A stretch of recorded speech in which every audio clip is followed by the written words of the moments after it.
Special update পাওয়ার জন্য subscribe করে bell আইকনে ক্লিক করতে ভুলো না। ঈশানের আম্মা বলতে থাকে রবির সাথে শাওলির বিয়েটা ভেঙে গিয়ে ভালোই হয়েছে। তখন ঈশানের মা বলে, আপনি কোন মুখে কথা বলছেন? আপনি তো আমার ছেলে মেয়েদেরকেই পান ছেলে খেলা করার জন্য। প্রথমে ঈশানের বিয়ে দিয়ে দিয়েছেন ওই মেয়েটার সাথে, আটকাতে তো পারলেন না।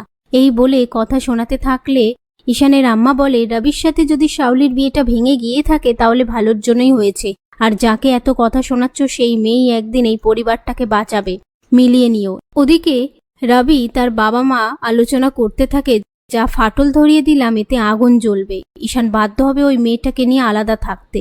এই নিয়ে তারা কথা বলতে থাকে।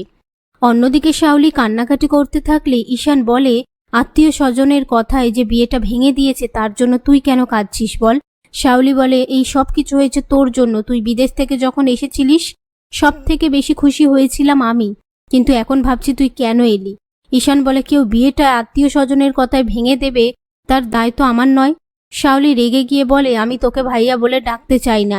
এই নিয়ে তারা ঝামেলা করতে থাকে। তারপর ঈশান রেগে সেখান থেকে বেরিয়ে যাওয়ার পর শাওলিও সেখান থেকে বেরিয়ে যায়। সবাই আটকাতে গেলেও কোনো কথা শোনে না। তার মধ্যে শারু গিয়ে কুমকুমকে সেই খবরটা দিলে কুমকুম ঈশানকে বলে, শাওলি দিদি কোথাও একটা চলে গেল। ঈশান বলে, কে কোথায় গেছে সেটা আমি জানি না, কিন্তু আমি আর এ বাড়িতে থাকবো না, ফ্ল্যাট খুঁজতে বেরোচ্ছি। এই বলে সেখান থেকে বেরিয়ে যায়। এসব কিছুর মধ্যে উর্মি কুমকুমকে দায়ী করতে থাকলে কুমকুম বলে, আমাকে না নিয়ে হয় পরে কথা হবে। শাওলি দিদি কোথায় যেতে পারে আমাদেরকে খুঁজে বের করতে হবে। আচ্ছা, কোনো চিঠি বা কোনো কিছু ফেলে গেছে? শাওলি দিদির ঘরে গেলে কিছু পাওয়া যাবে?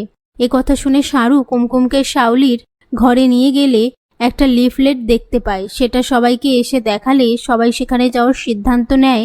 আর কুমকুম আপন মনে বলতে থাকে, আমার মন বলছে শাওলি দিদিকে ওখানে গেলেই পাবো।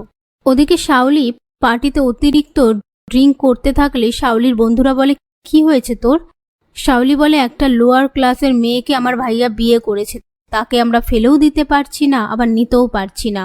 ওর জন্য রবির সাথে আঙ্কেল জি আমার বিয়েটা দেবে না। সেই মুহূর্তে আদি এসে শাওলিকে বলে, রবি নেই তো কি হয়েছে, আমাকে একটা সুযোগ দে। একথা শুনে শাওলি রেগে গিয়ে আদিকে কথা শোনায়। এরই মধ্যে কুমকুম সবাইকে নিয়ে পার্টিতে আসলে সিকিউরিটি ইনভিটেশন কার্ড না থাকার জন্য কাউকে পার্টিতে ঢুকতে অ্যালাউ করে না।